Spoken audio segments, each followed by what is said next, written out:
Welcome. I'm Halcyon, and this is the Hug Nation broadcast. Welcome to another edition of Belief Buffet. Today I want to talk about Thanksgiving. The good, the bad, and the ugly.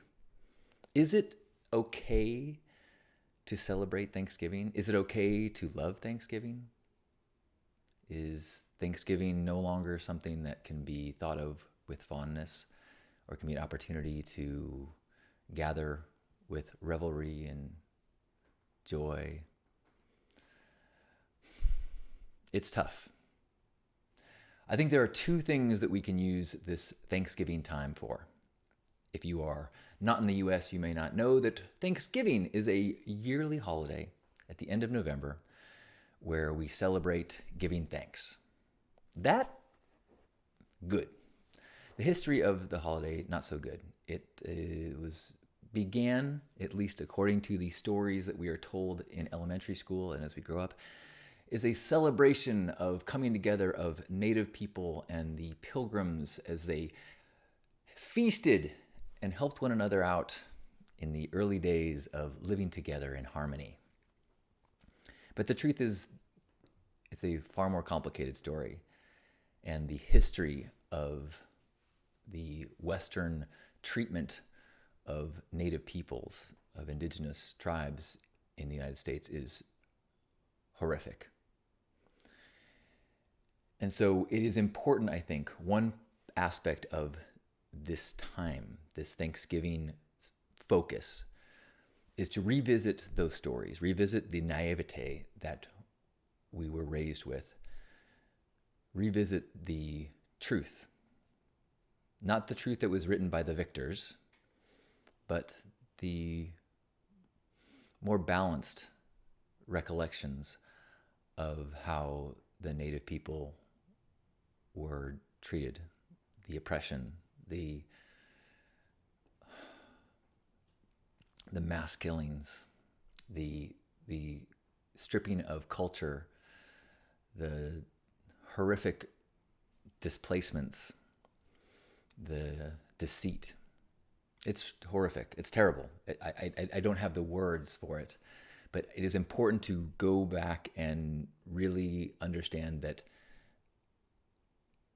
the nuances of our history are important so that we can understand what needs to be reconciled, what mistakes we need to be careful of remaking, maybe places where we need to calm or reduce elements of national pride, increase humility, increase quests for forgiveness. So that is one part of why Thanksgiving is important, to not pretend any longer that it is purely a time of pumpkin pie and harmony. And yet there is a second part that I think is okay to celebrate and think about as well. While there is certainly, you cannot deny the negative aspects of Thanksgiving, you also cannot understate the importance of giving thanks. And so a time set aside each year to celebrate gratitude and giving thanks is a beautiful thing.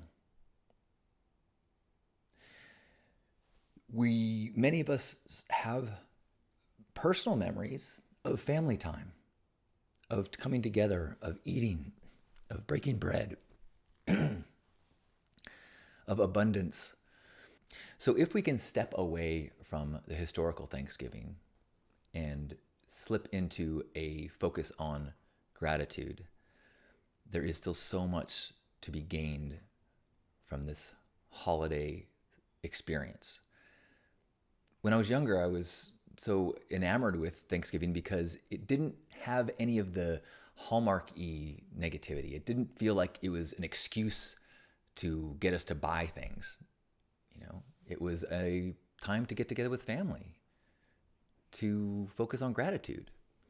And I think that part of this holiday can still be celebrated as long as we take some time to recognize the part that needs to be revisited with healthier eyes as well. Because gratitude is important. Giving thanks is important. Gratitude is scientifically proven to be the best way to make yourself happier. There are studies that have shown that a daily practice of gratitude increases your happiness as much as doubling your salary. Think about that. Think about the energy that you might put into increasing your earnings, getting, working harder, getting more skills, going to school, asking for raises, doing what you need to do in the workplace, to play the games, to suck it up, to get to a place where you're making more and more and more.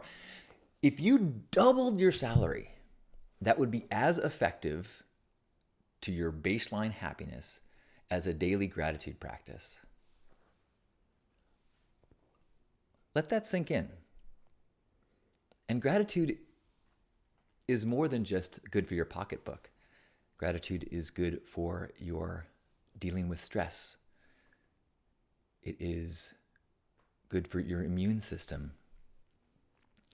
There's all sorts of studies of the health benefits of a gratitude practice. So I wanted to share today some tips, some ways that you can integrate gratitude into your life. The first is a gratitude list, a daily gratitude practice of just keeping track of the things that you are appreciating. This is the most common advice given from almost any class on gratitude, any speaker, anyone that's trying to help your mindset. It's scientifically proven. It works. If you start training your mind to notice what's good, you see more and more of what's good. It's the way our brains work. So it's almost like a hack. If you, either at the start or at the end or both or sometime during your day, note the things that you are appreciating, you keep your mind from slipping into that place of your baseline readjusting, so you stop noticing what is good in your life. So that leads me to another thing you can do. Do a baseline recalibration. Take a moment to start with nothing and then become aware of all of the things, the technologies, the items that you have in your life that make things easier or more pleasant. Maybe it's running water. Hot water that comes out of your wall that you can shower with. Water that flushes away your bowel movements. Wow. Drinkable water that comes from a faucet. Maybe it is your comfortable bed. Maybe a car that can move you around.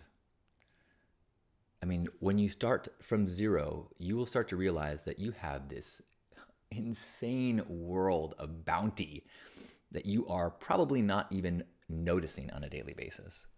So reset your baseline and start to just take note of those things. And that can go back. You can use that as part of the daily gratitude practice and be specific.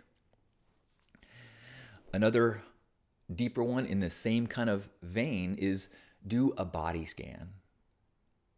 Start to notice all the things in your body that are working that you haven't even thought about. You breathe while you sleep.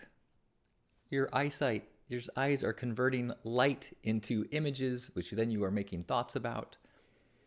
Your bone marrow is creating white blood cells that are fighting off all sorts of bacteria and keeping you balanced and healthy. And if you are not feeling healthy, or if you are injured or you're limping and something hurts, great. That is the place to start with as you start to notice what is working. If something hurts, then realize, oh my gosh, that means everything else doesn't hurt? That's incredible. This is a functioning organism that has been going for 50 years without real a plan or strategy or daily maintenance that I do. Okay, I brush my teeth, I shovel food into it. And yet, Everything works. Incredible. So you can just scan your body and think, well, my eyes, man, my mouth is working, my hands, look at these digits. Crazy. Another tactic tool that I learned from my grandfather is to do a map scan, kind of like a body scan, but you do it with either a map of the country or the world, and you just visualize as you go across the map people that you know in different areas, and just visualize them, think positive thoughts, and have gratitude for them in your life. Think good things for them. Wish them well. And as you go through and you become connected in thought and intention to all of these people, your gratitude for your own life and the richness of it and the deep connections and love in your life just can be overpowering and beautiful. And the final thing that I would suggest is really just a technique to practice all of this, which is group gratitude. Making a gratitude sharing a social thing, whether that is around the dinner table, or as you say goodnight to your child, or you just make it a practice with friends. Maybe at every meal, just take a second to share some gratitude with specific things, maybe one specific thing that you are feeling grateful for in that moment. Or find or create an online group. As I talk about all the time, I am practicing gratitude 3 times a day right now. At Facebook in the morning, at 9 o'clock, I do a little love broadcast where I share gratitude and invite others to share their gratitudes. And we connect and are reminded of what a gift the day is and how we are all connected and we are all part of this incredible human family. And then at noon Pacific time, gather in a Zoom room and we each spend a minute sharing something we're grateful for. We do it again at 6 p.m. And then the same room fills up at 3 in the morning, which is noon European time, and people gather and do the same thing. And it is an unbelievable magnification of this gratitude practice of a daily list to share yours and to hear others. Because even as you are sharing your own list, which is so good, you still are limited by your own perspective on what you are seeing and what your focus is. But when you hear somebody else mention something, maybe it's something that isn't even a part of your world at all. They mention some hobby that does not appeal to you. There's still this feeling of like, wow, there are cool things out there in the world that aren't even a part of my life. Or they might share something that is absolutely a part of your life, but you haven't even thought about.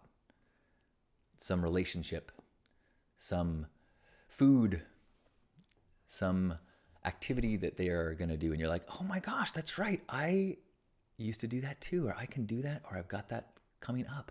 And so as other people share, your awareness of all the things that are good just gets richer and richer and richer. And your connection to those people gets deeper and deeper and deeper. So I cannot recommend more the power of a group gratitude practice. And I invite you to join me throughout the day at one of the times that I'm doing it. They are all free. You are always welcome. And you don't have to share. You can just be present and witness. Javier is saying, the gratitude circle has been one of the best things I have discovered in the last year. It is such a wonderful addition to my life to have met you, Javier, and to get to hear your gratitudes and your life. Here's a good example. So Javier lives in southern Spain.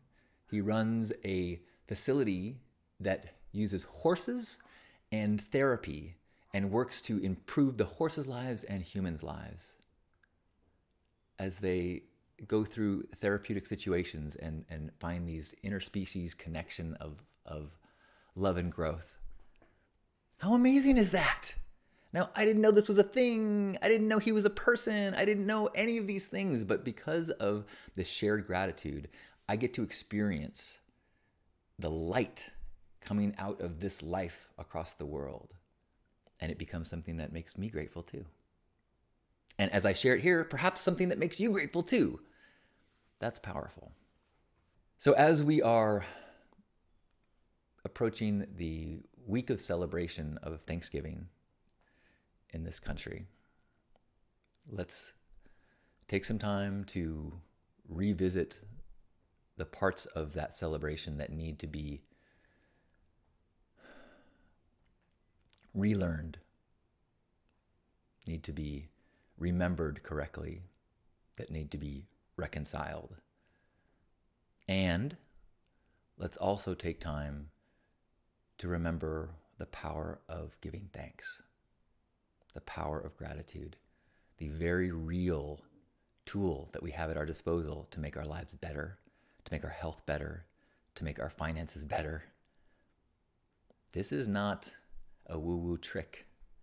This is a legitimate way to make your life better and make your relationships better. So let me take this opportunity to say, I'm so grateful for this opportunity to connect with you, for this space for me to share what's in my mind and in my heart, for the knowledge that we are connected, for the knowledge that we are all seekers, for the awareness that we're all part of a human family, that we are not alone.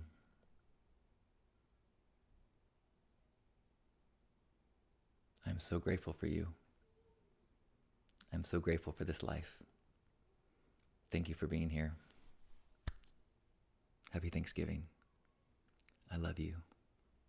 Thank you for watching and being a subscriber. Make sure you have the bell checked so you get notified when we have new videos. And make sure that you are shining your light brightly because, man, it makes a difference. Thanks for being you in the world.